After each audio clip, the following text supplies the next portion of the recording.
All sports, all plays. Yeah. All sports, all plays. All sports, all plays.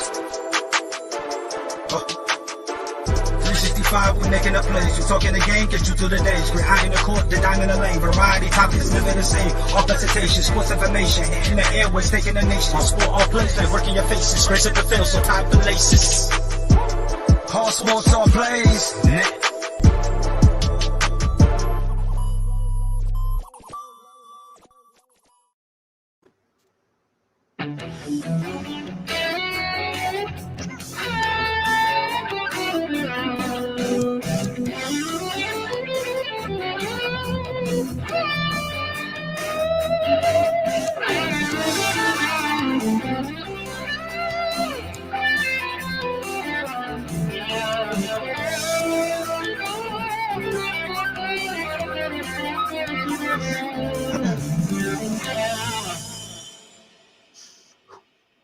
What is going on, everyone? Welcome to your Saturday night edition of Unscripted, live here on Facebook at Unscripted, and also on the All Sports All Plays Network. Check them out on Facebook and YouTube, where we are live here once again.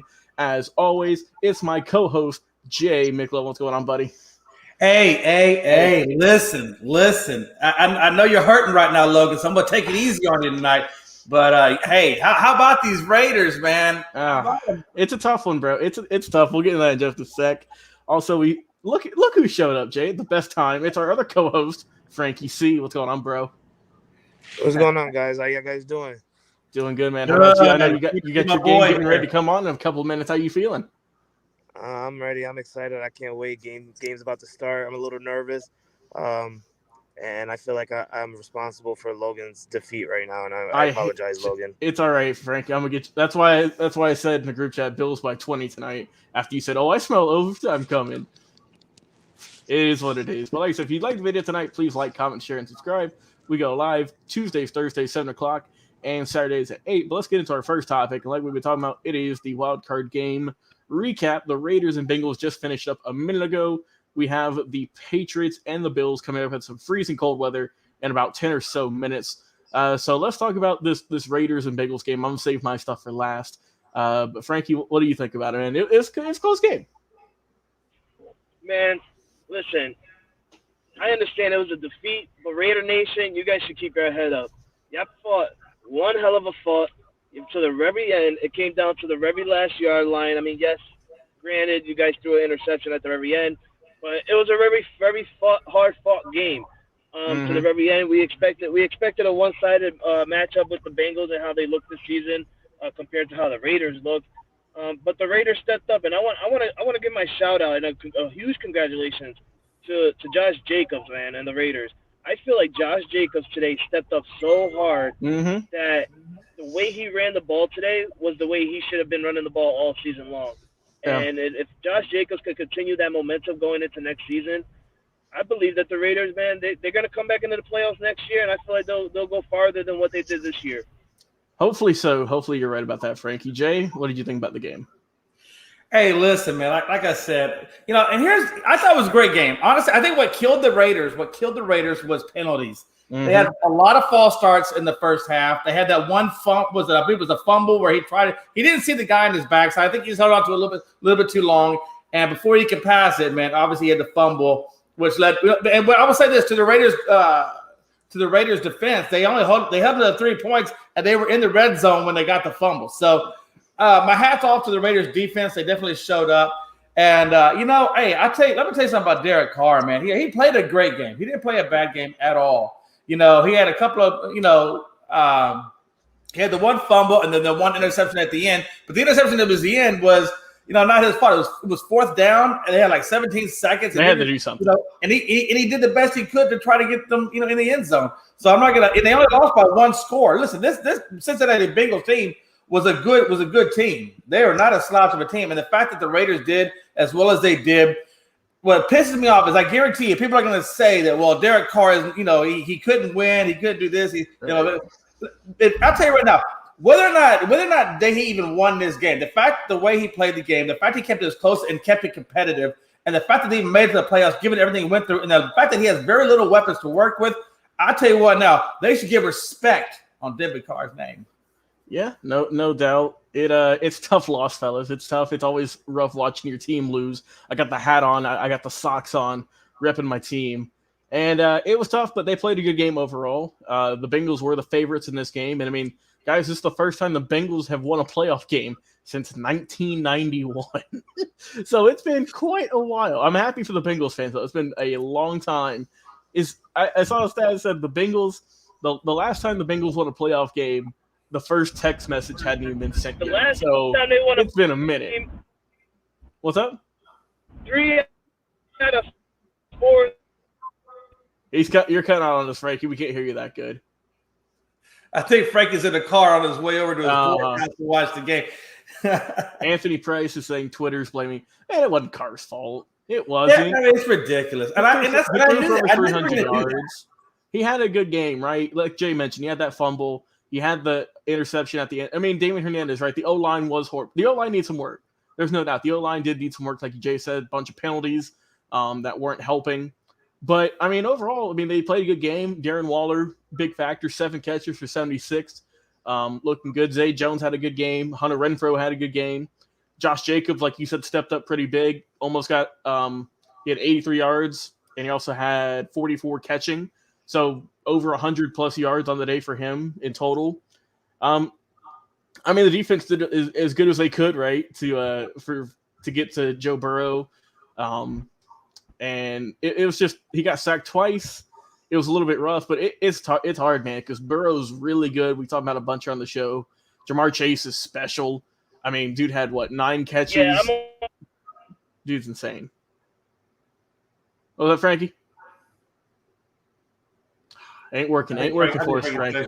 Yeah, here's the deal. Hey, he threw for 310 yards. Mm-hmm. He ran on 1 rush play for 20 yards. Right. He had 1 touchdown and 1 pick. And the pick, like I said, was 17 seconds left. It had to be something. Just trying to get in the end zone. So I don't know how people could blame Carr when Carr is not the problem at all.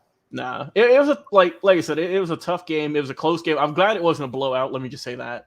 Also, John Sugg saying, look how many injuries the Raiders had entering this game, and then add on top the players they lost during the game. Yeah, they had some injuries.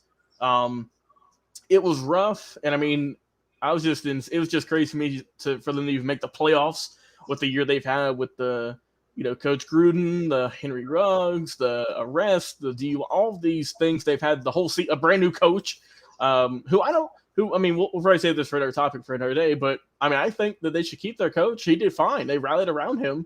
It seemed like the guys, why would you go looking for a new head coach when it seems like everyone loves him? I know just from experience, look what the Hawks did, right? They got rid of Budenholzer. They got rid of, what's his name? I'm picturing his face right now, but I don't remember who he is. But then they got their coach right now, and they signed him as he was an assistant. They signed him to a full-time contract. It was Lloyd Pierce. That's who they fired. And it was tough. Like Anthony Price says, Leatherwood, he doesn't seem like a first-round pick. Yeah, he had a rough game. Coming from Alabama, so he like a good school and everything, but it was just rough for him. But overall, happy for the team. Proud they made at least to the playoffs, better than a lot of the other teams in the league, and they got something to build on. Hopefully they draft good, and hopefully we'll see them here this upcoming in 2022, 2023, looking a little bit tougher, a little bit stronger, and a little bit better. So fingers crossed. Frankie dropped out, probably, like I said, he's on the road probably. Yeah, I figured he would. Hey, you're not really so First Sergeant Bell was my old first sergeant in the Army, man. Me and him, man, we stay pretty tight. We talk regularly. So he said he was going to check into our podcast this evening. So hopefully he'll show up in the comments and say hello to us. Damian Hernandez saying Waller showed and proved he doesn't want to be. That ain't true. That's not true. Damian, get out. I don't think so at all. He said the other week he wants to stay in Vegas. Come on, he ain't leaving. If he leaves, it's gonna be sad. But I don't want him to leave. And I don't think the Raiders let him leave. I don't think they're gonna let their the only star player outside of Carr that they have on the offense. They're not letting that guy leave. No way. Also, I said to you on the group chat, I said, big shout out to Daniel Carlson, the kicker, 4 for 4 on the day, kept him in the ball game, helped him win against the Chargers. Really, both kickers are playing amazing. Carlson's probably one of the best kickers in the league, guys. 40 for 43 on field goals this year. That's 93%. Had 150 points in total for the team. So helped them out when they needed to, just couldn't get it going.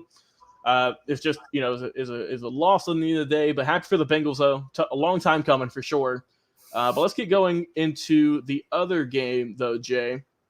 Let's talk about Frankie's Patriots against the Buffalo Bills in that freezing cold weather, my man.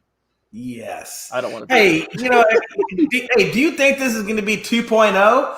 Do you think the Bills are going to be able to change up that game plan? Because I tell you, they're going to have that defense. I don't know what schemes they're going to run that deep, but that defense has got to show up against the run.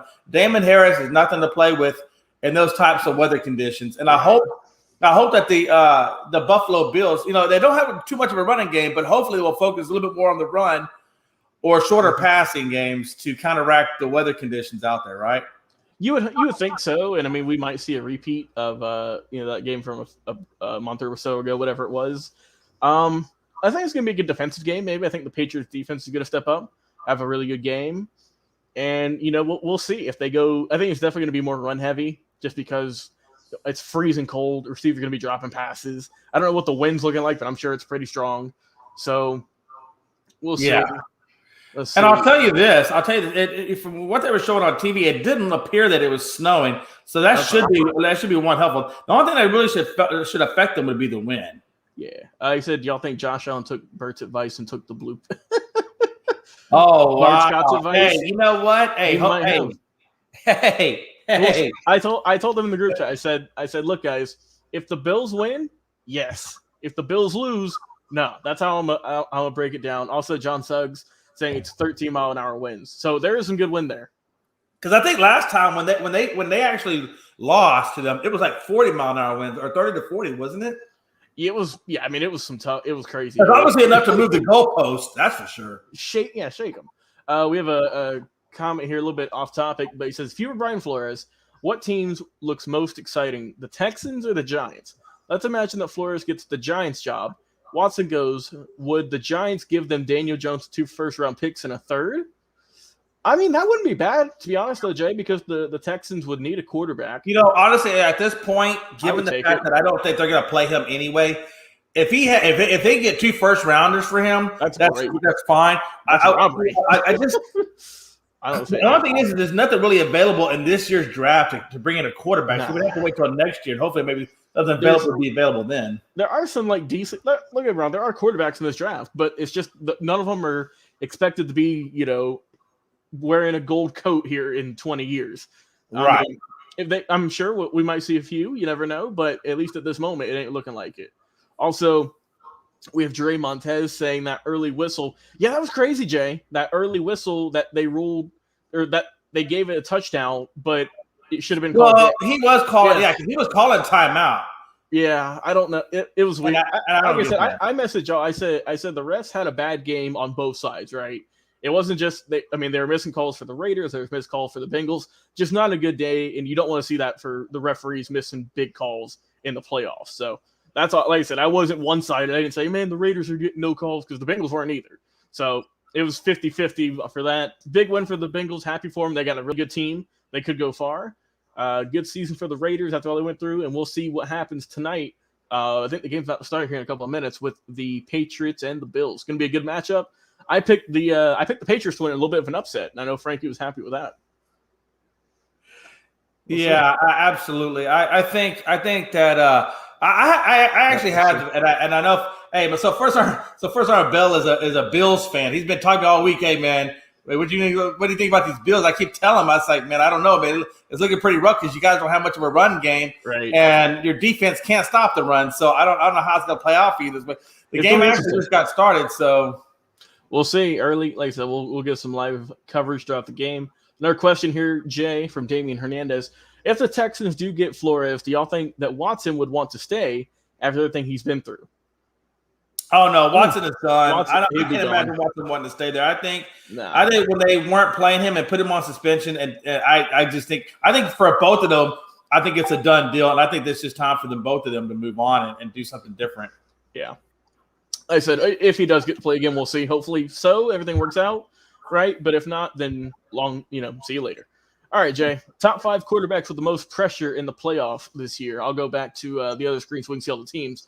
because it's a lot of teams to look at here. So top 5 quarterbacks that you have who have the most pressure in these year's playoffs. Who you got? And this is in no particular order. Right, yeah, just random. I got Rodgers because this is supposed to be his MVP year. Mm-hmm. So in order to live up that MVP, he's going to have to he's going to have to do well in these playoffs. And also, if he faces Brady, if that should come to fruition, where he faces Brady in the playoffs, whoever wins that obviously should distinguish who the real MVP is as well. So, and he can't lose back-to-backs. Nah. He can't lose back-to-back times. What I mean by that is, he didn't advance last year in the Super Bowl. And he's not, and if he doesn't get it last year in the Super Bowl, he doesn't get this year, I think that really hurts him. So I have a lot riding on Aaron Rodgers. I think from an MVP perspective, he's definitely got the pressure on him. I got Allen for Josh Allen for Buffalo. I got Josh Allen. This team was built to beat the Chiefs. They really were. They were built. I mean, and if they lose to a rookie quarterback,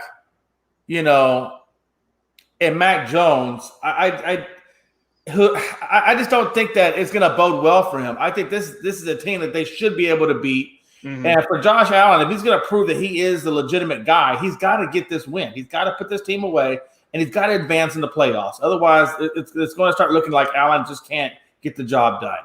Right. So my next one is Matt Stafford. Mm-hmm. And the reason why is, he has a team that is built to win a championship. He's got everything he needs in a running back, wide receivers, and a defense. Yep. So if he can't get over the top on this team, then it is what we thought he was in Detroit, which is a decent quarterback, but not the guy to get you a Super Bowl, right? Mm-hmm. So the first, because all of his excuses have always been he's a great quarterback, he's just on a terrible team. Well, now he's on a great team. Right. What can he do if now? he can't get done with a great team, then that's why I said pressure. The pressure's on him to be successful because he's out of excuses. Pretty much. You're not wrong. All right, then we go on to Brady, and I got Brady for the same reasons as I have Aaron Rodgers. If Brady wants to get the MVP for this season, then he's going to have to do great things in the postseason to warrant that type of award. So we'll see. And given that he doesn't have all the weapons, and if he can still get the job done, then that really does prove to you, I think, that he's the GOAT. Because let's be honest, I don't think he don't got nearly as much. I believe there was talks of Fournette possibly playing. I don't think Fournette does play. He's going to be out. He's out. Yeah, I don't think Fournette does play, and Jones is out as well. So he has both of his good running backs are done. The best one at best, and this is only by name value, is Le'Veon Bell. Yeah, Le'Veon Bell isn't the same Le'Veon Bell that was playing in Pittsburgh from 5 years ago. Yeah, no. Yeah, you're getting the alternate version of Le'Veon. So I think with no true running game, and then you have no true slot receiver, all you've got is a downfield threat and a short passing game in Gronk. I don't think I think if he wins with that, Logan, then if you don't give him the MVP. And if you don't actually really believe that he's the GOAT, then okay. But I really believe that this is the type of game that we have to see the magical wonders of Brady and his GOATness. His GOATness has to come out and play like a GOAT. And given what he has, it's going to be very, very daunting as a task. And then you got Dak Prescott, my boy Dak. Too much offense not to be successful, and a defense that is built to go deep in the playoffs. If you don't go deep, it's ridiculous. You could add Dak also to finally get past the first round. I wouldn't say Brady because what else does he have? Right. No, he has something to prove because the knock on Brady is that he was never given weapons. Knock on Brady is that, he and I shouldn't say that because actually he doesn't have weapons. He didn't really have too much in the way of Brady either. So I guess to Suggs' credit, to his point, I can see what he's saying. I still feel like, if he wants to be the MVP this year, he's going to have to prove it and win with what he has. Right. But yeah, with Dak Prescott, man, hey, look, if he wants the if he wants the money, he has to prove it. He's got the team to win. And if you can't win with what he has in his wideouts, his offensive line, his tight end, and the two-headed monster at running game, and the three-headed monster, if you want to add Trayvon Diggs, the four-headed monster on defense, I don't know what more you need, to be honest with you. What's going on, Mickey Delaney? Hope you're having a good night, my friend. All right, yeah. So my 5, like I said, no particular order. I'm gonna always go different route than you, Jay, just a little bit. I got Matt Stafford on mine just because he was on Detroit forever. That team sucked. He's on a good team now. What can he do? I'm gonna go with Jalen Hurts for the Eagles because it's a big matchup, right? And he's been kind of iffy, right? I mean, he's looked good in spurts. Some people in Philadelphia love him. Some hate him. They're not real sure. They're not super confident if he's the guy. If he can, I don't care who else on the Bucks right now. If you can be Tom Brady, that adds a little bit of some more confidence in my book. So I got Jalen Hurts. I'm gonna go with Jimmy G out there in San Francisco. Another thing, because Trey Lance is waiting, right? He's waiting. So if Jimmy can knock off the Cowboys, he might warrant another year. You never know. My next one, I'm gonna go with. I'm gonna go with Mr. Ryan Tannehill out there in Tennessee because, like I said, it's another thing, right? You got all this hype around you that you got the bye week. Your team's great. You got Derrick Henry back. You have a really solid team. Can you make it? Can you make the Titans a threat this postseason with all those weapons? We'll see. And for my 5th one, I'll go with Dak Prescott. See if he can get out the first round. Right, in that matchup, see if he can silence some haters, and we'll see if he can do. We got John Suggs with the game update, 7-0 Bills already, so already a higher scoring game, I think, than or almost than what it was last week. Hey, Logan, I also want to point out real quick that with Tampa Bay Buccaneers, Cyril Grayson is also out. So the guy that actually did, was taking over the slot duties and things like that to help him, he's out as well. So he literally only has. They're hobbling. Two big weapons. One is a long ball and him, and then also Gronk. I mean, that's really all he has. I think he has Brait. The other tight end, Brait, or whatever his name. He seems to do quite well as well. So, hey, I think it's a tall task for Tom. I really think it's going to be a super tall task. And I will say this: if he pulls this out this year, I will definitely bow down and say he is the best ever. There's the big thing about these playoffs is probably whichever team's the healthiest is going to probably win it, right? That's always how it is.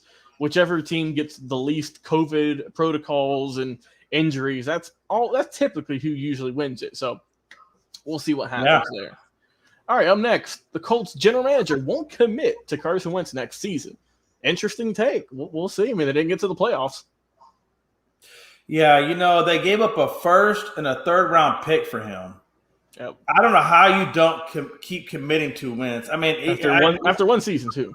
Yeah, I mean, look, the knock on Wentz, and it's always been the knock on Wentz, is 2 things, and one thing he overcame this year. The first thing that always was a knock on him was his injuries, always being injured at the wrong time. So, but he played a full healthy season. Yep. So I think he got past that injury part. The second part is he couldn't come up in the big games. He always choked in the big games. And I will say this. It was the Texans, I believe, that got them, right? It was the Jaguars. The Jaguars. Yeah. I apologize. Well, even if it was, I mean, let's be honest, Jackson's much better. Houston are the same damn team. But either way, it was a terrible team. My point is, it was a terrible team that he lost to. Uh-huh. It was a game he had to have. It's a game that he had to win. So I still think that there is a knock on him, right? And I think for him to get that knock off of his shoulders. At some point, he's going to have to compete and get into, and get into the big dance. But at the final 2 games of the season, here's a stat for you. The final 2 games of the season, he was 59%, and his completion rate, and he had 2 touchdowns and 2 turnovers in those final 2 games. And the final game, like you said, was against the Jaguars, where he had a 4.4 rating. So on one hand, I get it. And listen, and he had Reich. He had Frank Reich, his old coordinator from Philadelphia that he did so well with. So he had everything at his disposal. He had, had some decent wideouts, had a good offensive line, had a star running back, a decent defense, and good coaching. I mean, he had what he had to get into the playoffs. How far they went, I don't know. But at least they should have made the playoffs with everything that they had. And the fact that they didn't is going to be the knock on him. And I can understand why they're not fully non-committal because of all those issues. But at the same time, you've invested a lot in him. And to say that you're not committed to to come out and actually admit that you're non-committal for the next year or 2022, that's scary.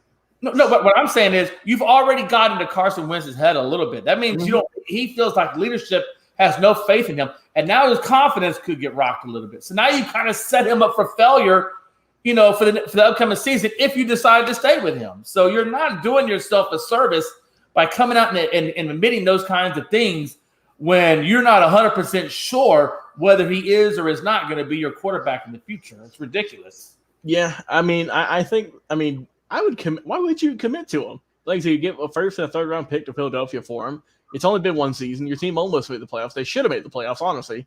But run it back next year, right? If they don't make it next year, then I could agree with them finding someone else. But I mean, you gave up some of your future, at least in the immediate future. Why not just keep him around and see if he can at least get it done this upcoming season? If not, then I think you probably look at trade options or just looking for another quarterback in the draft. I mean, their backups aren't much better, right? I don't know who they got in backups, but I know they're not on the level of Carson Wentz, right? Who had all in all, like you said, he had a rough game, but he had a pretty decent season. He stayed healthy for the majority of it. So that was always like you said, a knock on him. He's going to stay healthy, and he played a good amount of games this year. Oh, absolutely, absolutely.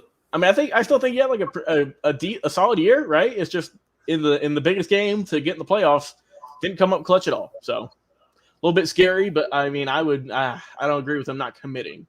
That's almost like pulling a David Culley, man. Come on, yeah. Give the guy one more year. Why are you gonna pull him after just one damn year? Yeah, That's ridiculous. I still don't understand why they got rid of. And he won 4 games with a really crappy roster.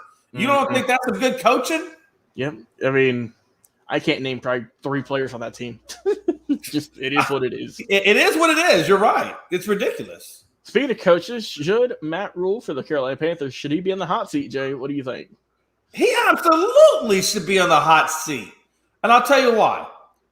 Because Cam Newton and Darnold were bad acquisitions. Mm-hmm. And Matt Rule was there, and I'm sure unless I'm wrong, he blessed off on both of those acquisitions. So he's as much at fault for them being there as anybody else is. So the fact that he makes bad acquisitions via trade is ridiculous. His 10-23 record should be on. Is also why he should be on notice.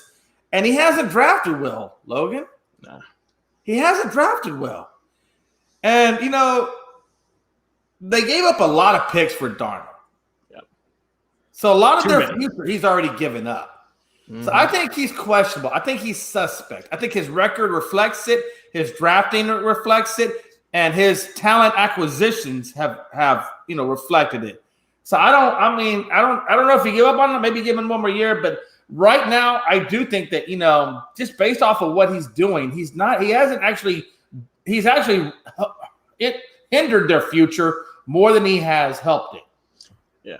I mean, he's got a decent sized contract on him too. And I mean, so I think that's why they stick with him for a little while. Year one, like we said, they started off really good, right? Darnold looked great. Their whole team looked solid. They were, I think, 4 or 5-0.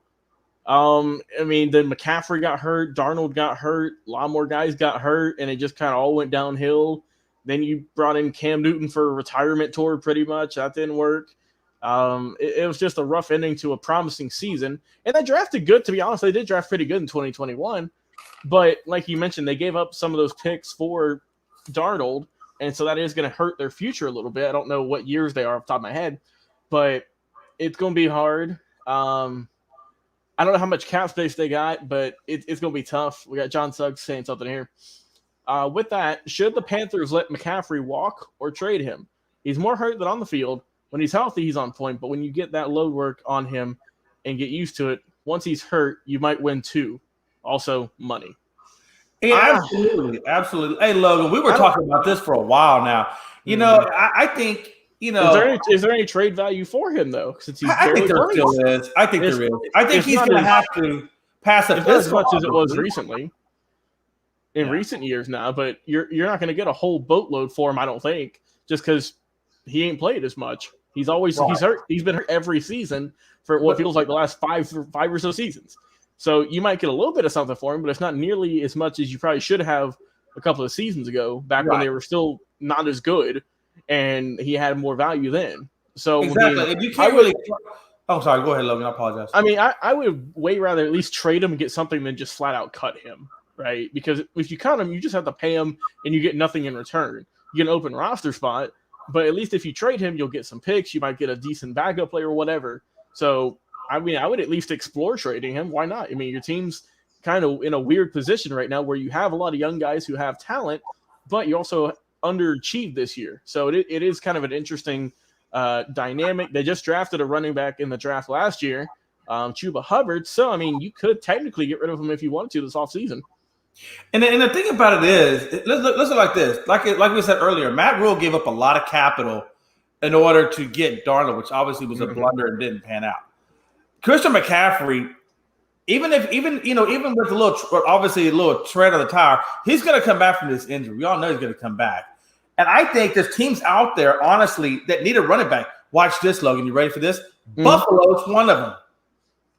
Really? Buffalo's one of them that needs a running back to be competitive. And if they had a Christian McCaffrey, let's be honest, with Christian McCaffrey with the Carolina Panthers is asked to carry the entire damn team on his back. And he ain't built for that, Logan. He ain't built for sustainable with that much. But when he goes to Buffalo, he wouldn't need it.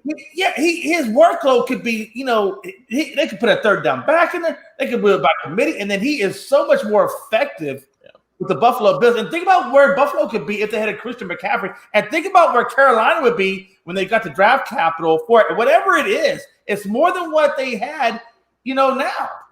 Whatever picks you can get, get them. I think he needs to go somewhere, like you said, like a Buffalo or wherever, where he's not the number one guy in charge, because all those snaps, all those attempts, I mean, he's been hurt a lot, and it's only going to keep getting worse if you keep feeding him the ball 30-plus times a game. So he needs to go somewhere where he's the number 2 option as opposed to number 1. I'm talking about running backs. I'm just talking about on the team. Right. Somewhere with a good quarterback.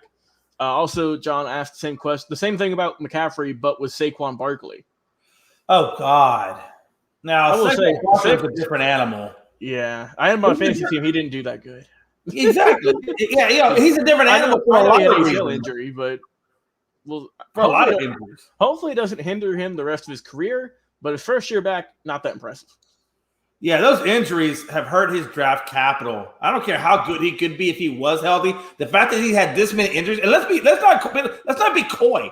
Injuries, however many they are a wear and tear on the body. It does deplete you every time. So the amount of injuries that he has, that means he may be 23, 24, whatever the case is. I forget. I don't know exactly. That's a young guy.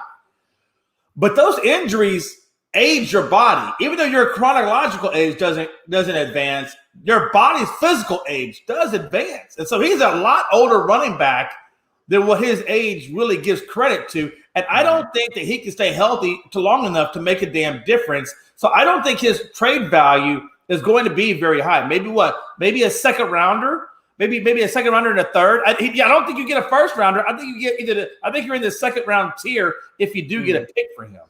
It's also the same thing. Also, Jay looked up. He's 24. He's going to be 25 in a couple of weeks. So, like I said, he's still very young. His body, Logan, has him physically at the age of probably 30. Yeah, his body's been banged up. And, I mean, the Giants ain't doing nothing. The Giants suck. They need a whole lot more than just, than just him to get back and be healthy. Because even if he's fully healthy, right, Jay, that team's still nowhere near the playoffs. So, I said it before. They cleaned house at upper level management, but they really got to clean house in the roster as well. Mm-hmm. I would see what you can get for Jones. I would see what you can get for Barkley. I know, man. I don't know. They picked up Kenny Gallaudet, right? Zero touchdowns. He's another injury guy. 0 touchdowns the whole season. You paid him all that money. He's been injured too. Yeah, and he's overpaid. Yeah, I mean, you got Kadarius Toney. You drafted him. 0 touchdowns on the season. I mean, yeah, and Kadarius Toney has also had some issues on the field where I think he got suspended for a game or so, didn't he? I'm not too sure. I can't say 100%, but I want to say it wouldn't surprise me. it wouldn't surprise me with how the Giants have been, man. Just all the stuff they've had to go through in recent years. They just need to blow everything up, get as many draft picks as you can, get rid of some absolutely, and just start fresh with a new GM, whoever that's going to be, a new head coach, whoever that's going to be, and just rebuild as quickly as you can because the fans are getting pissed off at them, Jay. You know what's funny? I don't even know if you can call it a rebuild, Logan, because they didn't build anything in the first damn place. I think it's just a build process. I think you scrap what you were trying to rebuild. I think what you were trying to rebuild, you scrap that and say it didn't work. And then you go back to the drawing board and you start from scratch again. But I don't think they ever built anything. I think it was garbage from day one. What's going on, Tara Harvard? Oh, that's my sister. Oh, there you go. What's going on to Jay's Hey, what's sister? up, Tara? That's my sister. Love her to death. She's a good girl. But yeah, just go back to the Giants. I mean, Jay, I found something crazy. They're still paying money to their previous 3 head coaches. Ben McAdoo, absolutely. George, and then I forget the other one off the top of my head. Man, nobody cares about the other ones because none of them were any worth a damn to even care about. I mean, that's the whole point. That's why you don't remember them because the Giants didn't do anything for them to be remembered for. But they're still all on the payroll this upcoming season. And they're still paying them. They're going to get that money, Logan. Mm-hmm. All right, Jay, before we get into our next topic here, let's get a word from our sponsors here at the All Sports All Plays Network. Check them out on Facebook and YouTube. They have a bunch of amazing live content. We'll be back in just a second. What did you say? I said Kobe Bean Bryant has been overrated ever since he passed away. Now, I'd say they could lose about 4, but I don't see them losing 5. You know what I mean? All sports, all plays. All sports, all plays. All sports, all plays. All right, thanks to the All Sports All Plays Network for that great promo. And also, Jay, just before we get into our next topic here, I found something on Twitter. The last time the Bengals won a playoff game, the USSR in Yugoslavia existed. The Houston Oilers and the original Cleveland Browns were around. The Rams were in their first stint in Los Angeles. And Paul Brown was still alive. It's been a long time coming. By the way, if Tennessee makes it to play the Bengals in the playoffs, that is going to be an old rematch of the Houston Oilers and the Cincinnati Bengals when they were in the playoffs back when Ickey Woods and Boomer Esiason were there. So put that up in your hat. If Tennessee plays the Bengals, all that really is an old Houston Oilers, Cincinnati Bengals rematch. Yeah. But all right, let's move on to some basic for a minute. Yeah. I like the old history, bro. I wish that they were the Oilers still. That's a great logo. Man, me too, Logan. I miss the days of Love You Blue, man. I really do. And let me tell you something. The Oilers were always better than these damn Texans. I'll tell you that. No offense, Texans. The Oilers were better than the Texans. We had better name, better colors, better everything, to be honest. But all right, Jay. MLB Hall of Fame, it's been some of the ballots have been released, right? Some of the writers are putting their names in the hat, who they want to be in the Hall of Fame. And we were talking about it with Keith Hernandez on Thursday's show and how it was a crime with his 11 gold gloves and everything that he ain't in the Hall of Fame. So we have top 5 players who should be in the Hall of Fame, Jay. This is of all time. So who are your 5 players? We'll go. Well, you can give me one. I'll give you one. I have a laundry list here. So if we don't name some people, I've got some backups here. So you go ahead and kick things off. All right, and mine are in no particular order. Okay, these are just same here. Okay, so I got Rafael Palmeiro. I'm on there with you. He got 3,000 hits, 500 home runs, and he batted over 306 times. I got Rafael Palmeiro. Who you got, Logan? Yeah, I'm with Palmeiro too. He's the only Hall eligible player with at least 3,000 hits and 500 home runs. I mean, I get the whole steroid thing's going to be against him, but I mean, yeah, it is what it is. We got Josh Bailey saying Barry Bonds. I mean, that's a given, right? Bonds is still on the ballot. Okay. Hey, let's put it this way. This is a not so obvious list, right? Not we went with guys. Yeah, but we can all make the case for Barry Bonds, Pete Rose, right. Dwyer. I try to go with some guys outside the box. Ones. These are the ones that are off of the beaten path that should be in there because we all know the ones that should be. That's just too obvious. That would be a very boring show. Right. So we're going to talk about the ones. This is an off-beaten path top 5, Mr. Suggs. I want an off-beaten path. Who's your off-beaten path top 5 guy? Yeah, put y'all's top 5 in the comments. We'll throw them out there. All right, Jay, for me, I didn't put them in order, but I want this one to be my number 1 regardless. and that's Dale Murphy from the Atlanta Braves. 2-time MVP in 82 and 83, a 7-time All-Star, 4-time Silver Slugger, 5-time Gold Glove winner. How are you not in the Hall of Fame? You want back-to-back MVPs.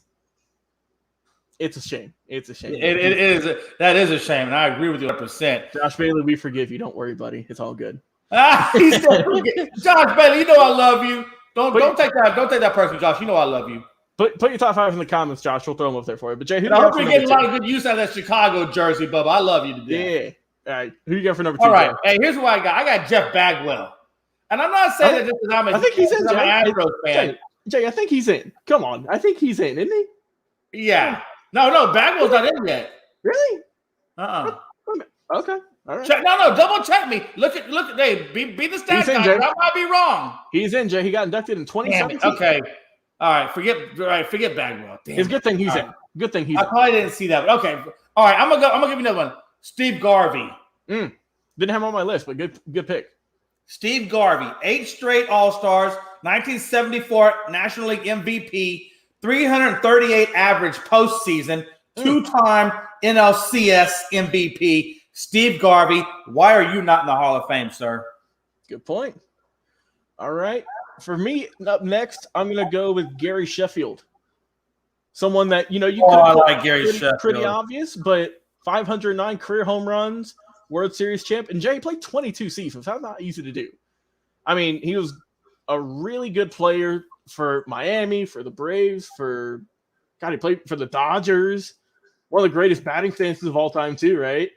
And I just don't get how – I'm going to pull up the stats here real quick. Yeah, so he had 2,689 hits, right? 509 home runs, a 292 career batting average, 1,676 RBIs, he had great slugging, great on-base – how is he not – I don't get how he's not in the Hall of Fame, Jay. He played from 88 all the way until 2009. He played until he was 40. And he even Jay, in his age 40 season, he played in 100 games. I mean, I don't get how, a guy who he almost won MVP, right? In a season or two. Yeah. A 9-time All-Star, 5-time Silver Slugger, won a batting title, and played for a long time. I don't know how he ain't in the Hall of Fame. He's great. Josh also said that Sheffield definitely needs to be in there. I agree with you. Put Gary Sheffield in. Who's up next, Jay? All right, so who I got next is Tim Raines. 2,605 hits, which is basically halfway to 5,000. 1,330 walks, 606 stolen bases, and a 7-time All-Star games. Tim Raines is who I got as my guy. Josh also saying about Gary, one of the best batting stances. Also, true. Sheffield was amazing. I don't know why Sheffield's not in. I don't get that at all. Yeah, I don't understand it. All right. Oh, here we go. John Suggs put his list here. We have Thurman Munson, Lou Whitaker, Manny Ramirez, Kenny Lofton, and Roger Clemens. Well, you might as well. Since you did pick one of my, I like those. Those are good ones. Oh, those are actually really good ones. But Clemens, Clemens is. The only thing I gotta get Clemens might get it. That whole steroid thing, but same with Manny too. But I think Thurman Munson. I didn't have him on my list that I found, but he should be in. I mean, it's unfortunate that we lost him too soon, but I mean when he played, he was great. But since you put Kenny Lofton, Jay, Kenny Lofton's one of 7 players all time with 600 plus steals and 100 home runs. Career 299 hitter. Played from 91 to 07. Had 622 stolen bases, 781 RBIs, and 107 on base plus slugging. I mean, he was a really good player, and I know he was never really like the talk of the world, right? Just because he played on some teams that didn't have the greatest media coverage or whatever.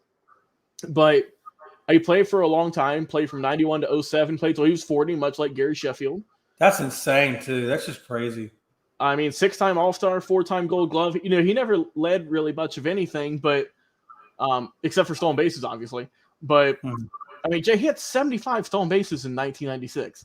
That's nice. That's nice. He led the league in steals for 5 straight seasons from 92 until 96. And like I said, he finished with over 600 steals. You're not going to see that much nowadays. I mean, just age caught up to him, honestly. And I mean, had a good long career. I mean, I don't know how he ain't in, but I get that really after the 90s, he kind of was just kind of hanging on. But, I mean, he still has some good stats, though. So who do you got up next on your list? Yeah, I got Fred McGriff. I got Fred McGriff. Did you have him on there on yours? Yes, sir. hey, great minds will be thinking alike today, man. How is he not in there, Jay? I don't know how Fred McGriff is not in there. I mean, he's got a Hall of Fame worthy resume. He hit 30 home runs 10 times. He led the league twice in home runs. McGriff also knocked in 100 or more runs 8 times, a 5-time All-Star, a 3-time Silver Slugger. McGriff also finished with top 10 in MVP voting 6 times. And for his career, he hit 284 with 493 home runs and 1,550 RBIs. You tell me why Fred McGriff is not in the freaking Hall of Fame. I mean, Jay, he was raking the ball. Even in his final season, he had 30-something home runs. I mean, that still puzzles me how Fred McGriff ain't in there, bro. I don't get it. I don't get what. Let's give a quick score update. 14-0. Yeah. Buffalo over New England, 14-0. How you doing, Frankie? Frankie's probably pissed right now. Mm-hmm.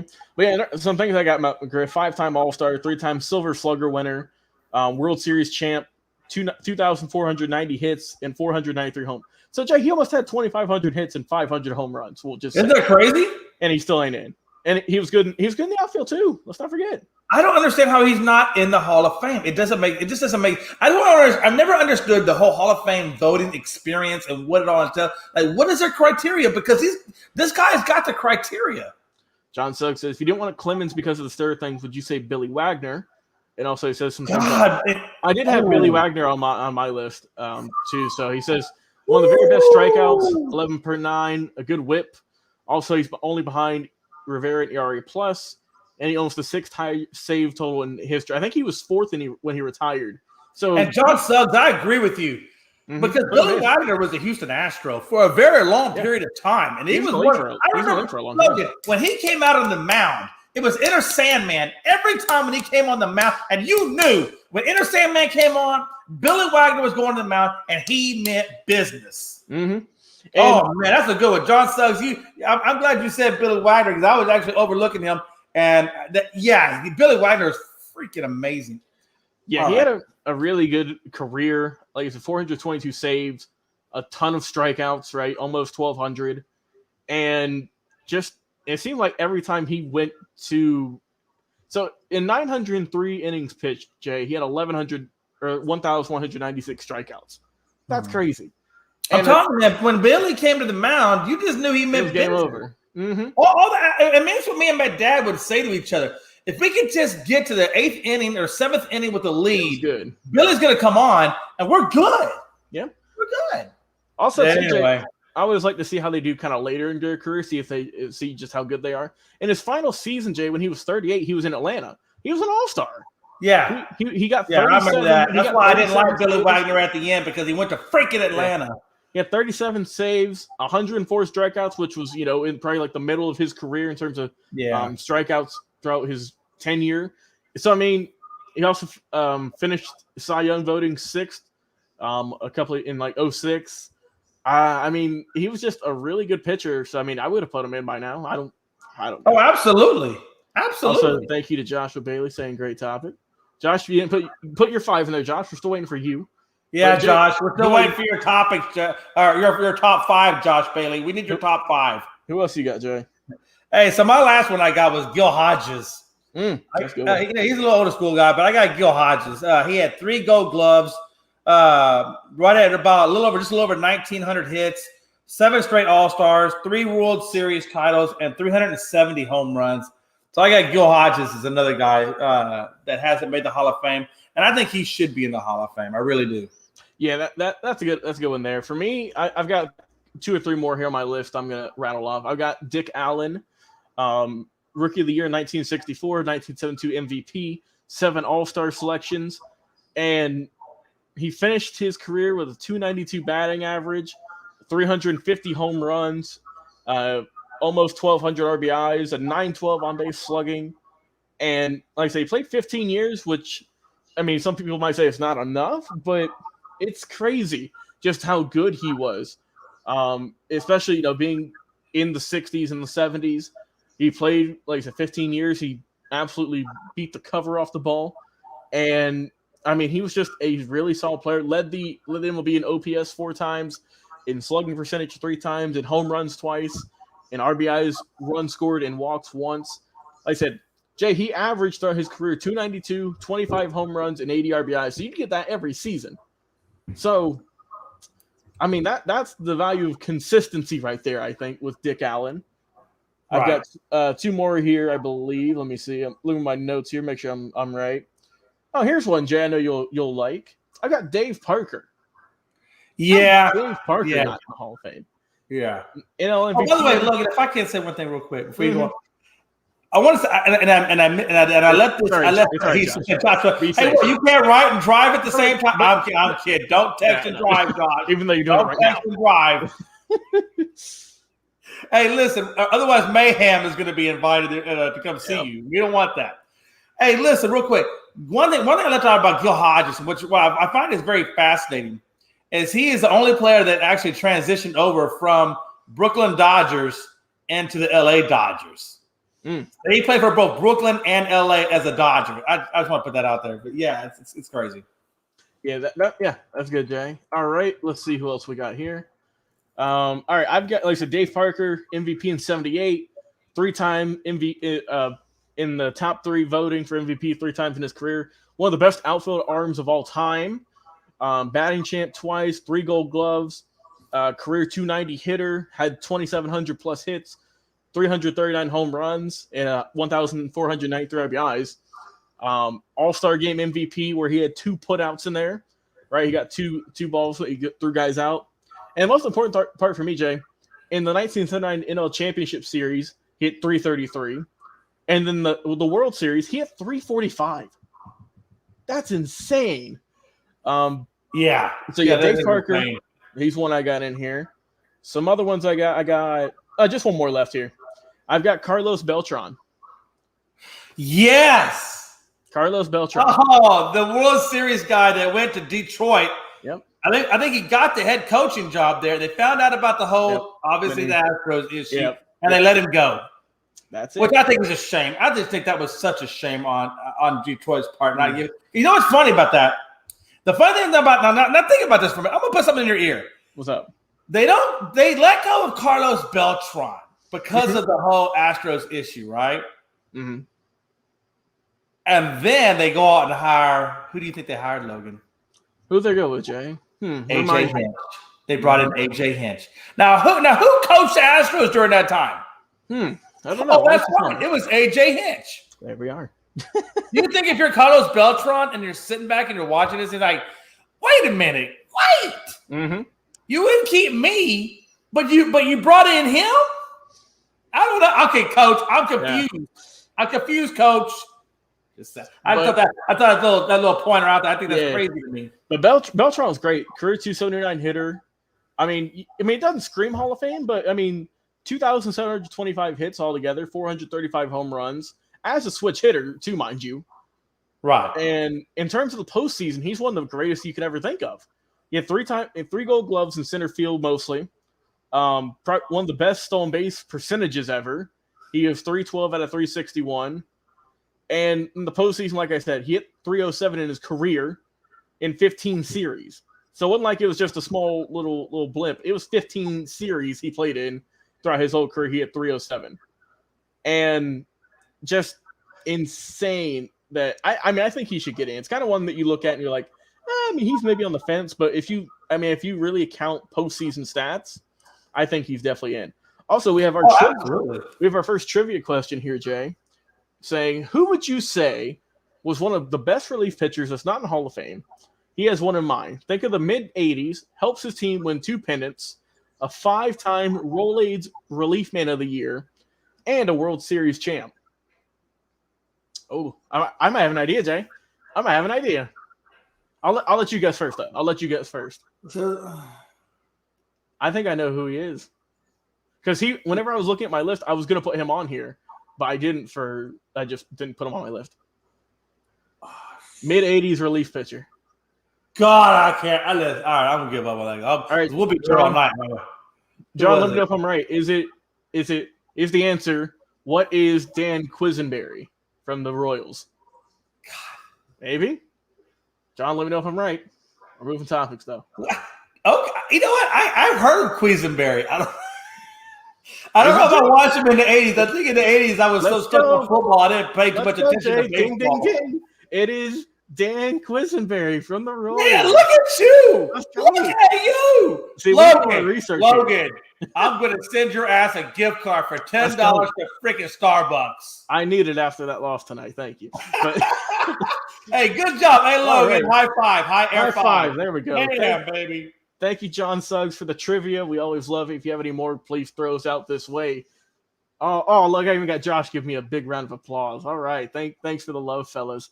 Hey, Jay, what'd you think, John? You think Unscripted we can't get our stats? I got freaking Logan over here. He's like Siri 2.0. He said, tell him the secret. I read your list before. He saw my notes on my phone, Jay. He saw where I had. Oh, that's what it was. Okay, that's what it was. Hey, yeah. I got it. Nobody. Yeah. All right, Jay, so going to basketball here. What is the Utah Jazz? What are they missing for being legit title contenders? What do you think? Yeah.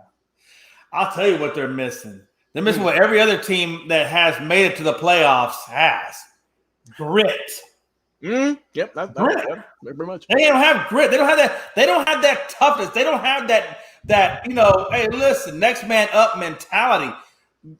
You got freaking and I get it, man. You got Gobert that goes down, but Whiteside, we need more than 7 points and 7 rebounds in order to make this team go. We don't have all that much in the middle, so we're going to need more than just 7 points and 7 rebounds to make this team go. Because you got to remember, Gobert is averaging about 14 points. I think he's averaging around, 15, 16 points a game, whatever.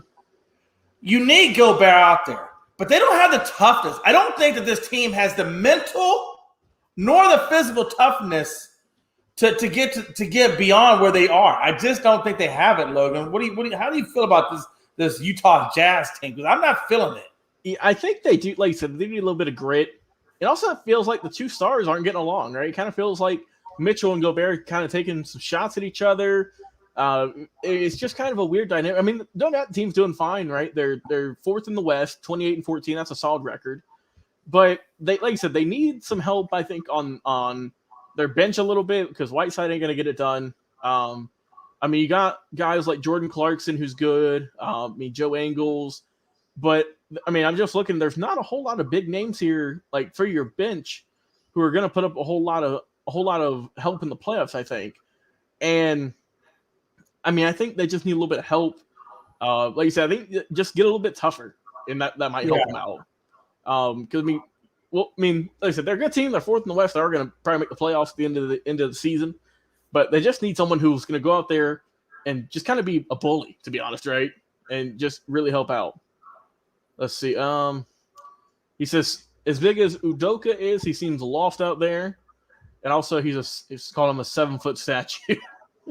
And that's true, though. No, but what he's saying is true. Udoka is or Goku, obviously. Yeah, whatever it is. I'm not a big fan of his either. And that's what I'm trying to say. I just don't think this team has the chemistry or the physical or the mental. I just don't. It's just missing, honestly. I think they're a good team. They're not a bad team, Logan. But I don't think that they have the team to go all the way. Yeah, I mean they're a good team. I just feel like they're missing pieces or something, right? Something's not right. But you know what they need? I'll tell you what they need. Logan, let me say this real quick. You know what they need? What they should have done is when PJ Tucker came available from Milwaukee, they should have brought his butt in here. Because I think PJ Tucker or a Tucker or a Crowder, right? Yeah, just bring somebody in like that. Insert that aspect or that piece into your lineup and watch how well this team performs going forward. Mm-hmm. I mean, they got a good coach, too. I like Coach Snyder. He's been there for a little bit. He's done some good work. Mitchell's a star player. Gobert's a great player. Conley's good. Clarkson's there. But it just feels like they're missing like something. It's nothing major, right? They're not missing big pieces. They need a PJ Tucker. That's what they need. If you bring in PJ Tucker, he will infect your locker room. He will get you guys going. And when he comes on the court, he's going to give you a lot of rebounds and a lot of defensive presence. And that's just what they need. They need a PJ Tucker or a junkyard dog, old school Mario Ellie from the 93, 94, 95 Houston Rockets teams. They need that type of guy. Well, the trade deadline is coming up, so we'll see if the Jazz make any moves. All right, start, bench, and cut, a recurring theme here on the show. We have Giannis, Antetokounmpo, Tim Duncan, and Anthony Davis. So, Jay, give me your start, your bench, and your cuts. So it's very interesting to me.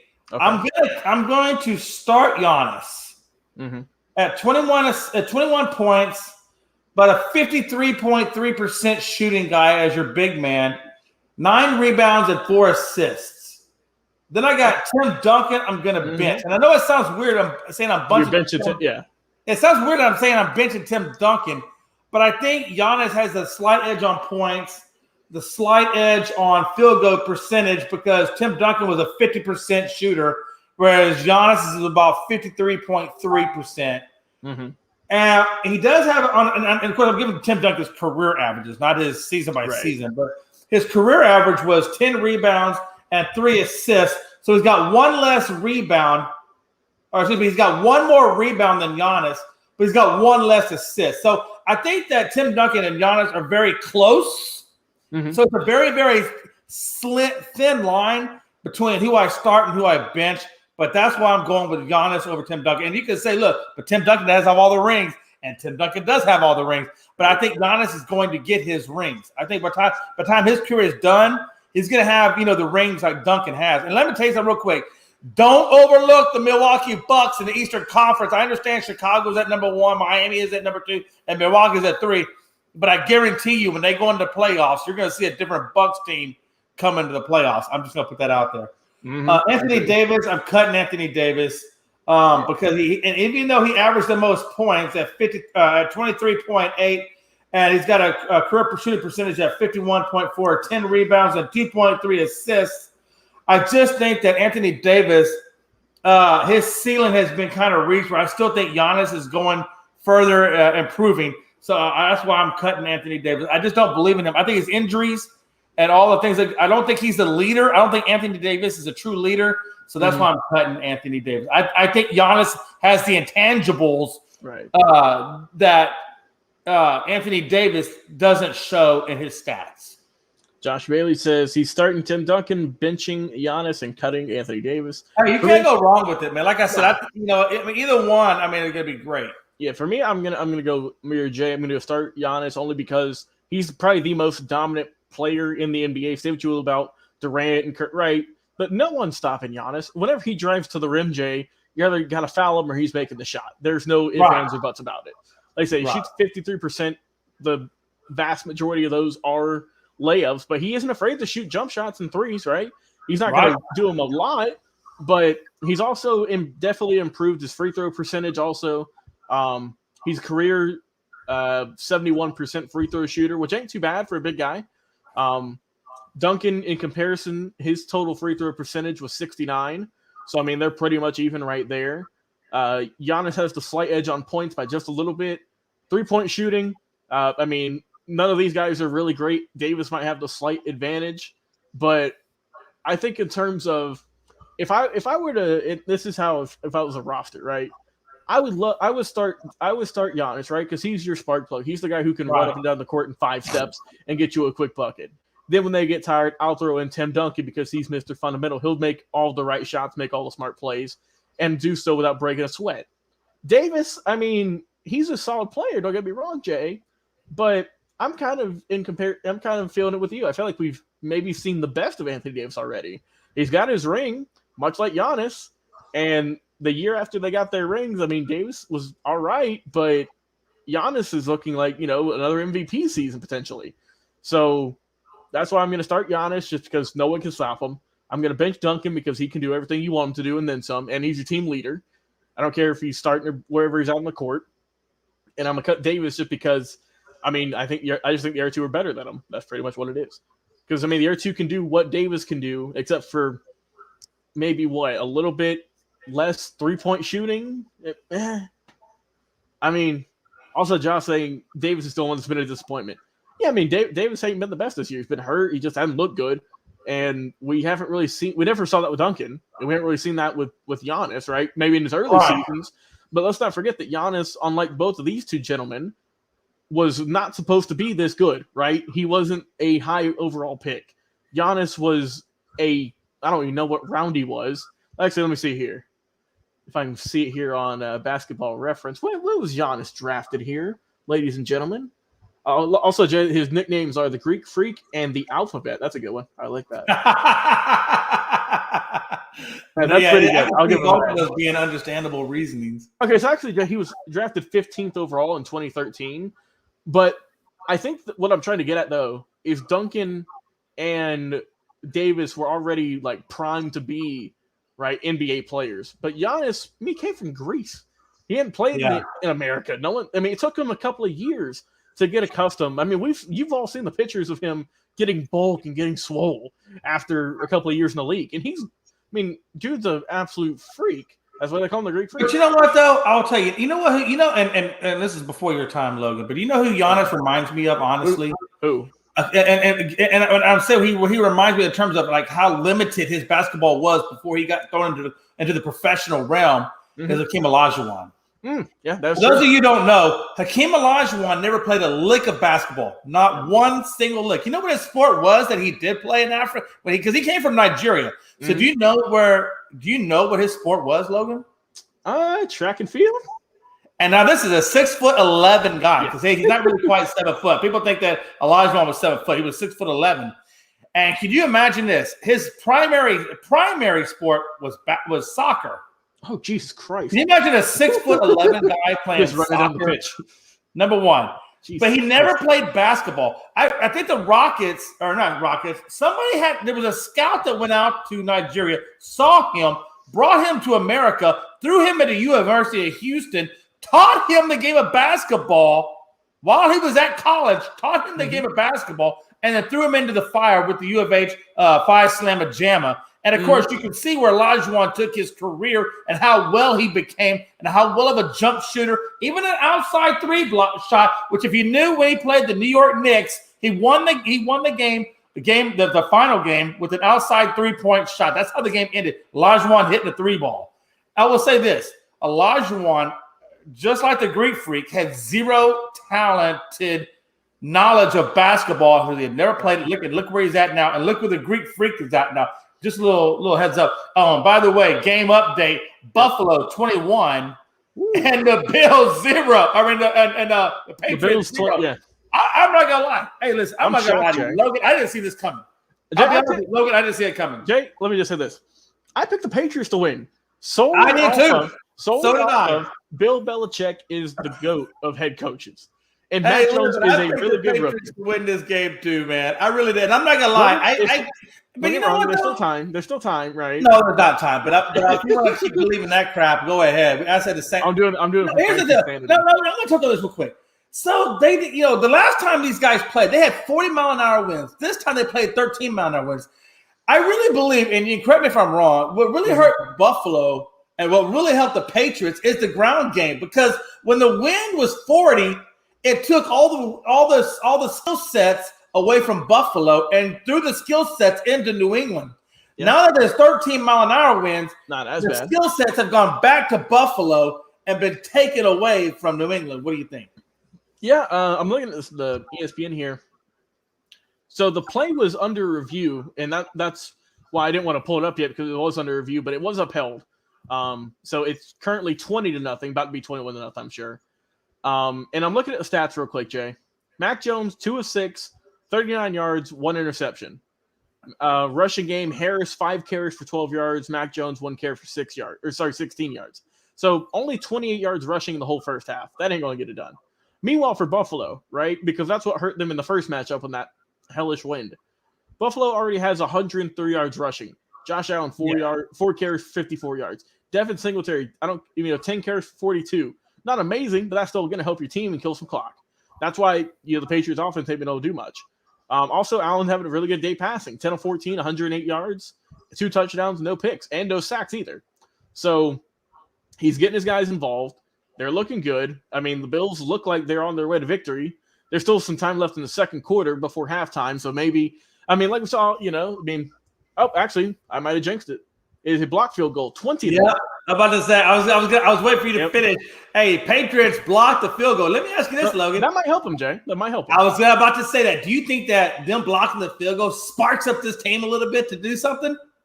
I mean, look what happened with Georgia, Jay, in the national championship. I'm just saying. Could this be the catalyst? Hey, Logan, you're reading my mind. Do you think this could be the catalyst, man?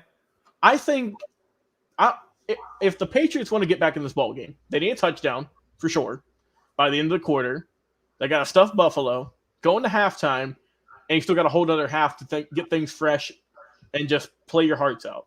All right, I'm going to ask you this question. There are 7 minutes left in the second half.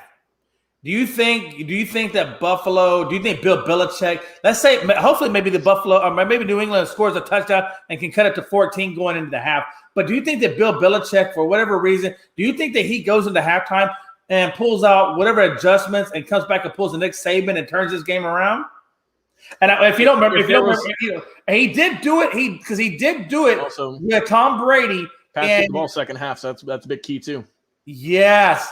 Okay. Because if you remember the Super Bowl 28-3, and we all know what happened with Atlanta. Yeah, we remember. Do you think no, that was with Tom Brady, okay? Of course. Now we got Mac Jones, who I think can do the same. I think he has the ability to do it with the Belichick system. Do you think that they pull a Super Bowl appearance of Tom Brady? They might. And Jay, the only reason, go back to the previous topic, the only reason I put Mac Jones as my top quarterback for pressure, he's a rookie, right? He's a rookie. Right. I get that they've done in the regular season, but he's a rookie. Obviously, I'm not expecting them to go and kill everyone and win the Super Bowl in their first year. But that's why I didn't put him on my list. But if he wants to prove to Frankie and to all the Patriots fans that he's legit, right? This will be the game to do it. This will be the game to do it. Come back. Even if you don't win, make it close, right? Just show your fans, show your team, show your coach that you have something. Also, John Sugg saying that was indoors. The big difference. 25 points in 4-degree weather is super tough. I agree. Hey, listen. Hey, John, I'm with you, man. That's why I think if he does this, if New England comes back and wins this game, I'm going to start saying, hey, you know what? Maybe Belichick just really is that guy. And Mac Jones is his helper. Just like Tom Brady was his helper. Well, I don't know. Tom Brady. I can't say that. Oh my God. Let me rescind that. Did I say that real loud out? I'm thinking in my head. I didn't voice that. Yeah. Go ahead. Yeah, no, I just really hope. I think that does prove that, if Belichick can get Mac Jones and this New England Patriots to come back and actually do the unthinkable, then it just shows how good Belichick is as a coach. And obviously Mac Jones, it gives a lot of credibility his way as well, right? Yep. You're not wrong. Also, a couple of keys here. I'm looking here at the team stats. Penalties, the Patriots have 3. That's accounted for 25 yards. Also, in terms of just total yardage, the Pats only have 43. The Bills have 108, which still isn't amazing. That's passing. For total yardage, it is 71 for the Pats, which still ain't nothing. 211 for Buffalo. They're killing them in the rushing game, hurting them in the passing game. But the big thing here, Jay, and this is what the Pats need to work on in the second half, time of possession. Patriots, in terms of the whole game, 7 minutes, 10 seconds. The Buffalo Bills, 16 minutes and 18 seconds. So they're leading by almost 10 points. That's crazy. Isn't that crazy? And that's why, Jay, even though I mentioned that Devin Singletary has run the ball for amazing yardage, those 10 times he's carried it is getting more clock. It's eating more clock. Plus, the Bills are 3 for 3 in the red zone. So they're looking good there already. Can they keep it up? We'll see.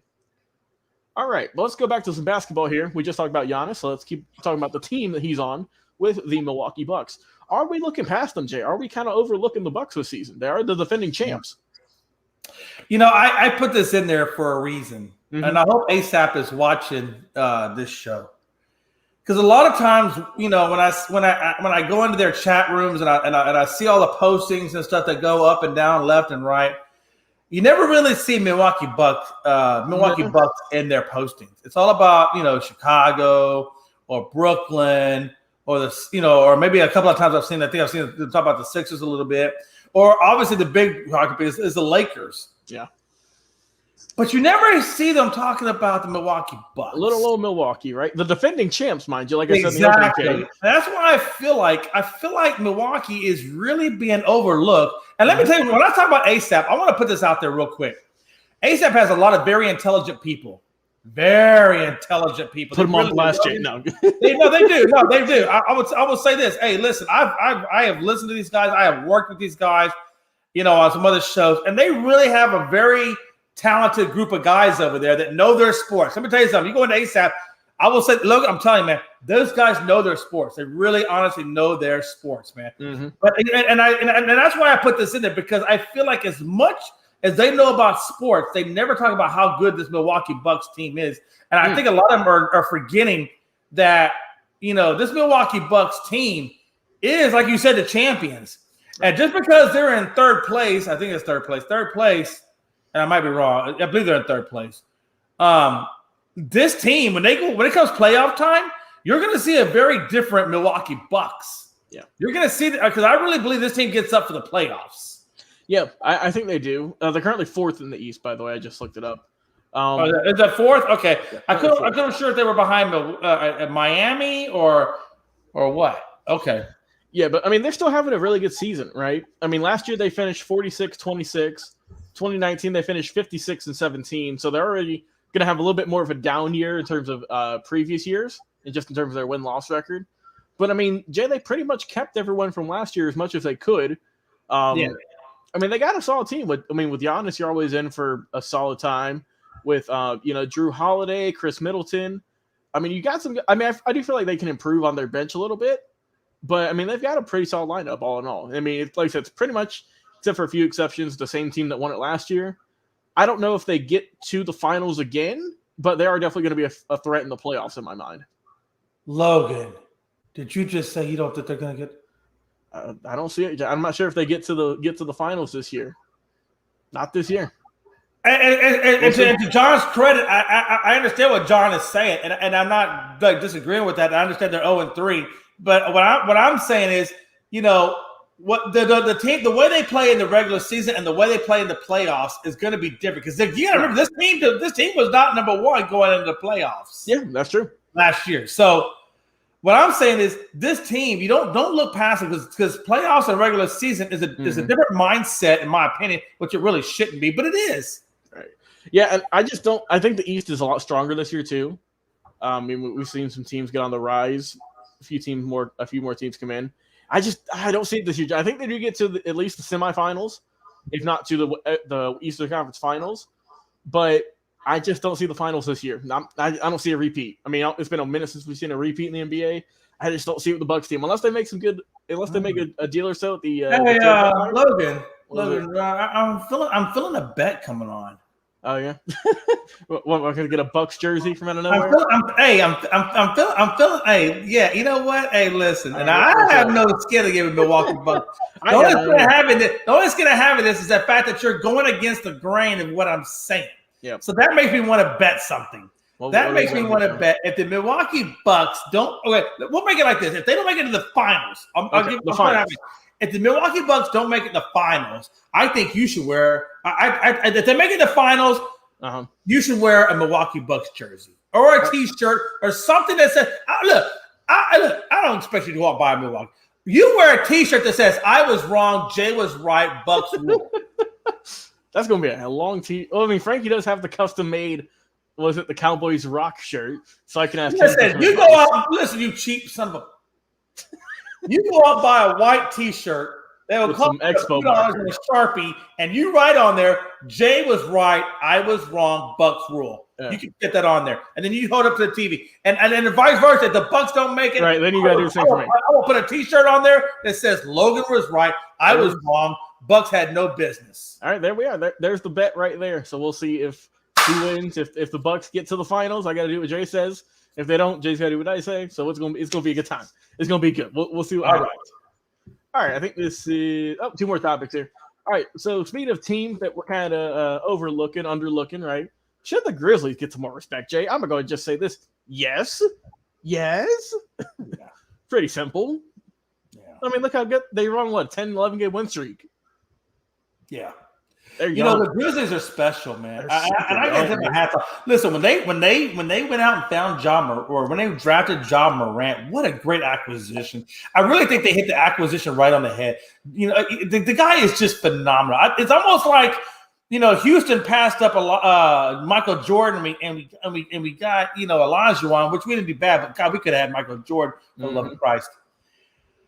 It's almost like hitting that type of lottery. I think Ja Morant's ceiling could be just, it's just high as can be. And he's already playing at a high level, but I don't think we've seen all the best of Ja Morant. I think he's got a few more tweaks on his shooting percentage at the three-point line, a few more little things there. But he controls the paint. You know what he can do in the paint. So he's got the paint covered. Maybe on defense, maybe a little more on three-point or mid-range jumper or three-point. And I think that this guy could, he's going to be just phenomenal. But what I like about the Grizzlies is, even when guys are out, these sons of a guns win. They find ways to win. Look, okay, you asked me what we thought at an earlier topic. What do the Grizzlies need? The Jazz need. The Jazz need what the Grizzlies have.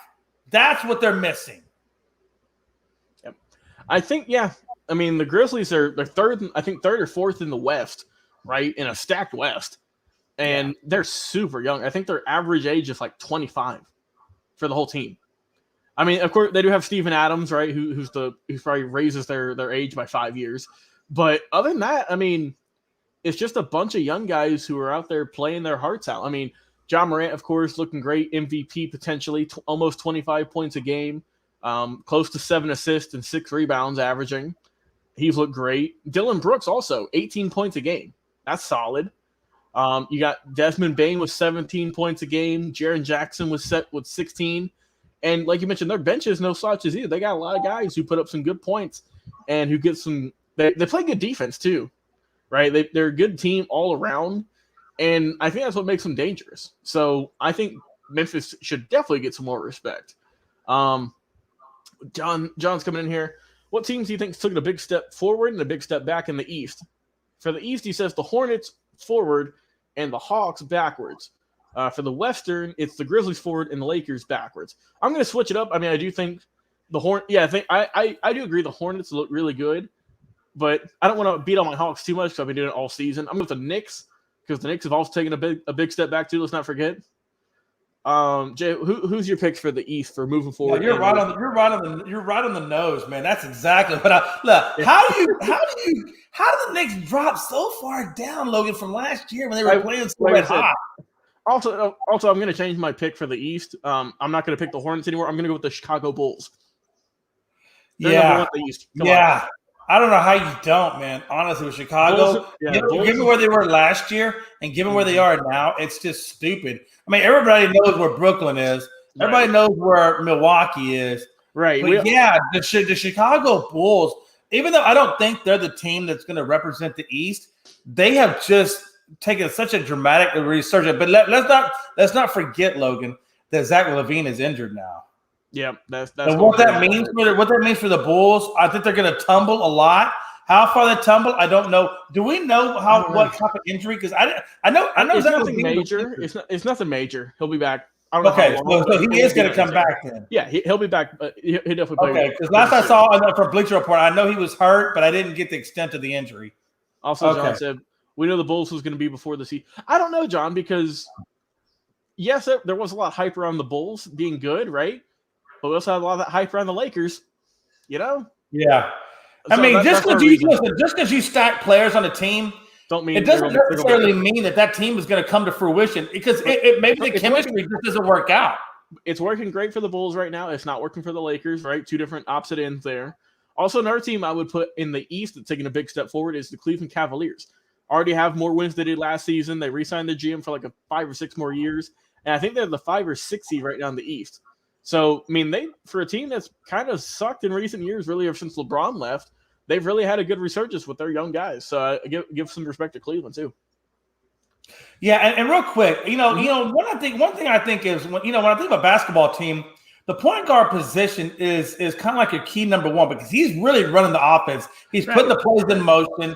He's facilitating the ball. He's facilitating the movement. He's getting guys involved. He's got a lot of scoring really is the last thing on his mind. The first thing on his mind is getting his team into position and then getting the ball to that team. And then scoring should be the last thing, right?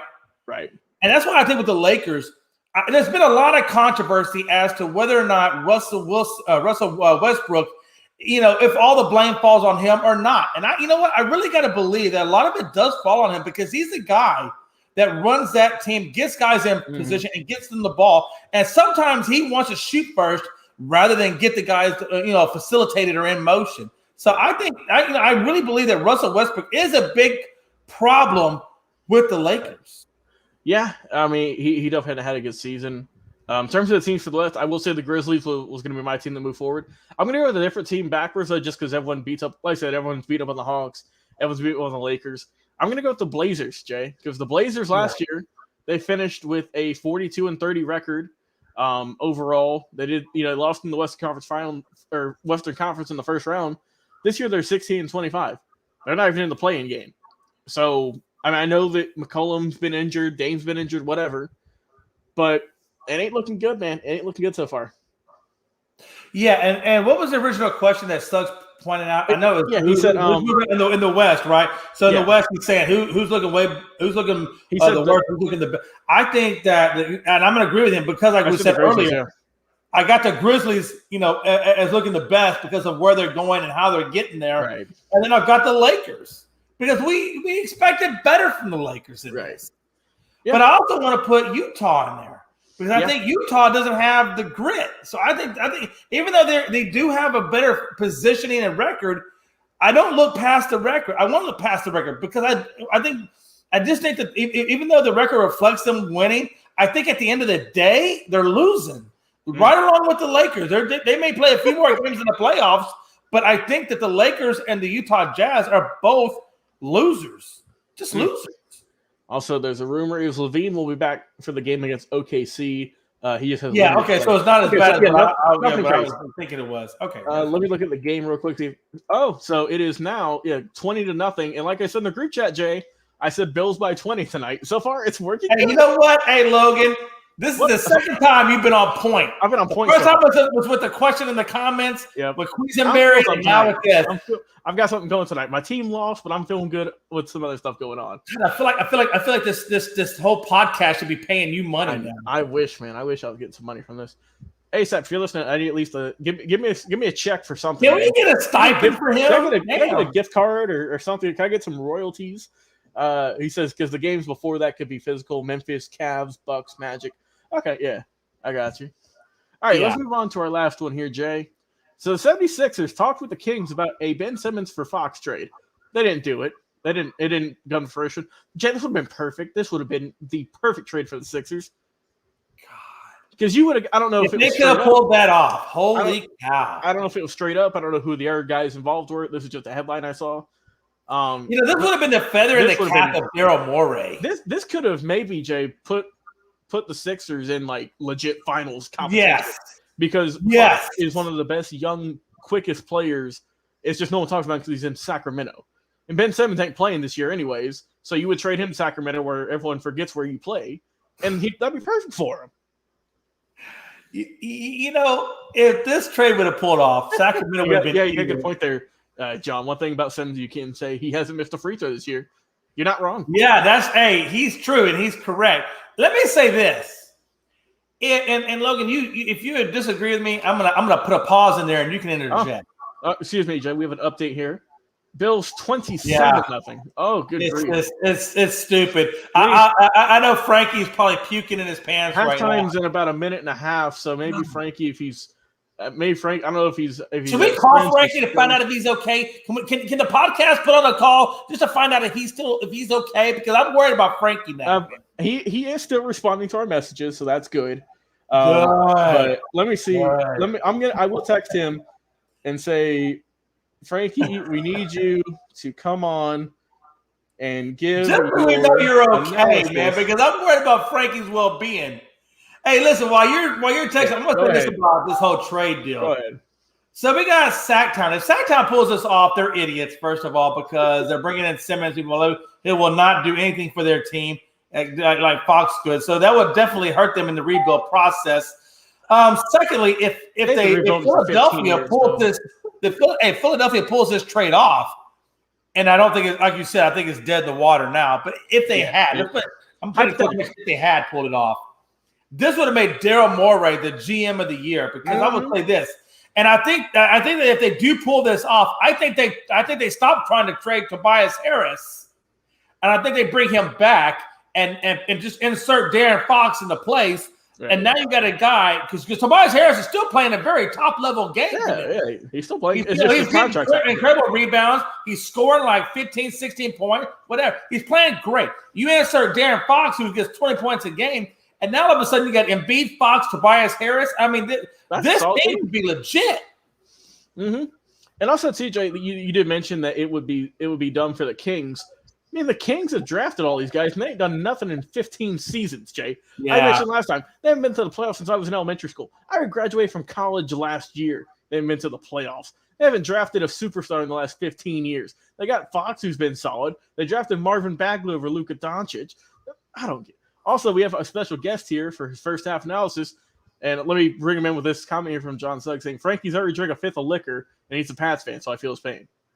Welcome back to the stream. With his face on, sees agony. What's going on, Frankie C? Foxborough Frankie, what's up, buddy? I can't hear you guys. Can you guys hear me? We can hear you. Yeah, we got you just fine. Go ahead and give us your stab speech. Talk about the game. Not a very good start for my boys right now. Can y'all hear me? Yeah, go ahead, brother. We can hear you. We can hear you, Frankie. It's not looking very good, guys. No. Very good. What can the Pats do to turn it around the second half, Frankie? We're blown out right now. Yeah. We're getting blown out. There's nothing I can say. It's not looking very good. I'm hoping we can get a better second half. But yeah, it looked like the Bills came to play and the Patriots didn't. And it's really upsetting right now to sit here and, to be honest, to sit here live. Jay, I am a couple, I need a lot more. We are not sponsored by whatever company that is, but I wish we need some right now. I know Frankie's already got on his probably third bottle already. But I can't hear you guys. Oh, you can't? Okay. Well, there he is, unceremoniously leaving. A dejected Frankie, leaving the show here tonight. This was our final topic, so that was kind of a great way for us to wrap up the show here, Jay. But yeah, so Pats look like they're going down. I mean, it's 27-0, Jay. It ain't looking good. If the Pats pull this off, the Bills don't need to be in the playoffs next year. Yeah, like I said, I think for the Patriots, it's over. For the Patriots, listen, I don't think this is necessarily a bad thing for these guys. They just, look, the team is still young. They've got Matt Jones, who's still looking really freaking good. Yep. They have a lot of pieces still to gather up and give him a little bit more weaponry. But let's not mistake, this team nobody really expected this team to be in the playoffs to begin with. We really had them in rebuild mode for at least a couple of years. Right. So they've actually done better with the first-year quarterback than what people – or maybe I think he's in his second year now. Am I correct? Who, Matt Jones? Yeah. No, this is his first season. This is still his first. Okay. So what I'm saying is, with the rookie quarterback, they're in the freaking playoffs with a rookie quarterback. Right. So how does that older and better season? I would say this is a successful season, Jay. I mean, even though you didn't draft in the first round, I mean, the Bills are a good team, right? This wasn't an upset because the Bills were favorited. You have a young team. The defense is still top notch. It's just sometimes you want there to be there's dozens of examples from all of our teams where you thought they were going to go in there, get a good win, get a close win, and they just get absolutely killed in the game. That's just over, and that's just how it is right now for the Pats. It sucks. Me and Frank, you're both going to have losses for our teams today, Jay, before yours even plays. So you got to represent here for Unscripted. Our guy, Big Shot Rob, the Dolphins didn't make it, so it's up to you, Jay, for your Cowboys to lead it to victory. But it's it's just the Pats have a good future. Belichick's going to be around for a little bit longer. You got a good defense. You've been drafting solid with Mac Jones. He's going to get better next year, I think. And I think the future is bright for New England after they had that year off of Tom Brady.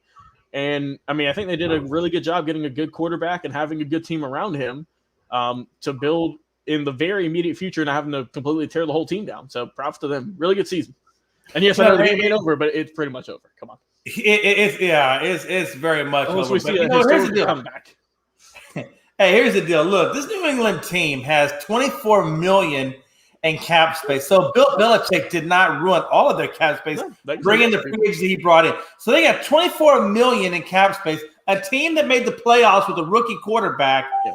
So they got plenty to work with, Logan. They got plenty to work with and build upon the team that they have right now. So this team is in very good hands financially and on the team and on the field. So they're going to do great things, you know. But yeah, hey, listen, as far as my Cowboys, hey, listen, tomorrow's going to be very crazy, Logan. Yes, it is. It's going to be very crazy for me, Logan. Hey, listen, I really believe that all it takes is this. If Dak Prescott can just get out of his head and play the game of football, that this team will beat the 49ers and go further in the playoffs. All it takes is Dak Prescott to get out of his head and just play the game of football. Play it for fun, play it loose, and I think you're going to be just fine. Yeah, we'll see what the Cowboys can do. We'll be here on Tuesday, give recap of all the games this coming up tomorrow and on Monday also. So we'll be back on Tuesday at 7 o'clock Eastern Standard Time. One more comment here from John Sucks before we round out the show, actually. Do you see the Vikings going after Kellen Moore next year? So much talent, not be like they used to. They got a high offense. Okay. So, I mean, the Vikings have a good offense. So what do you think, Jeremy? I know you say you don't want Kellen Moore. Yeah, of course they're going to go after Kellen Moore. They're definitely going to bring him in for an interview. Why would they not bring him in for an interview? I have a feeling that Jerry Jones is going to keep him there with the money because I think he's going to pull a Jason Garrett. You know what I'm talking about? Mm-hmm. I think he's going to promise him that, hey, look, when Martin McCarthy is done here, you're the next in line for this job. Just hang tight. It's going to be your reins to run. You're going to get the – I just think he's going to keep – I think he keeps Kellen Moore just on the premise that he's going to do just like Jason Garrett. And I think when it's all said and done, I think Dan Quinn leaves before Kellen Moore leaves. Mm. We'll see what happens. Like I said, we'll see if he does go to Minnesota or not. There's going to be a whole lot of – after the Super Bowl, there's going to be some guys going into new roles, getting some new teams. So it's going to be interesting. But like I said, that's been our show for tonight. We go live Tuesdays and Thursdays at 7 o'clock Eastern Standard Time on our Facebook at Unscripted, on also All Sports, All Places networks on Facebook and YouTube. If you want to join in on the fun, just go to our page, click on the StreamYard link there on our page, and come say hi, come join the show, comment. We love all the comments here on the show. It's always a fun time. For my co-host, Jay McLovin, Frankie C, who's already feeling a good buzz for tonight. He's going to need some more. I've been your producer and host, Logan Landers. Guys, stay tuned because we'll be back on Tuesday with another live episode of Unscripted.